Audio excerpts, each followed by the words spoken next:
காளி அம்மன் இந்து மதத்தில் மிக முக்கியமான சக்தி வாய்ந்த தேவியாக கருதப்படுகிறார். இவர் பக்தர்களால் மிகுந்த பயபக்தியுடன் வழிபடப்படும் ஒரு தெய்வமாக திகழ்கிறார். காளி பரமேசுவரர் சிவபெருமான் துணைவியாரான பார்வதி அம்மனின் ஒரு உருவமாக கொண்டாடப்படுகிறார். புராணங்களில் பல கதைகள் காளியின் தோற்றத்தை விவரிக்கின்றன. காளியின் உருவம் பார்வதியின் கோபத்திலிருந்து தோன்றியது என்கிறது.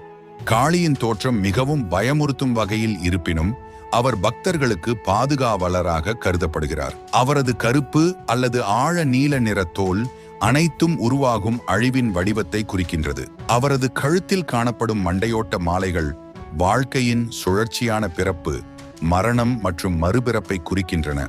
காளியின் உருவம் மட்டுமல்லாமல் அவரது செயல்களும் தீமையை அழித்து அறம், அறிவு மற்றும் உள்மறையை வெளிப்படுத்துவதாக உள்ளன. இவர் இறை பக்தர்களின் உயிர் காவலராகவும் துன்பங்களிலிருந்து தங்களை காக்கும் சக்தியாகவும் விளங்குகிறார்.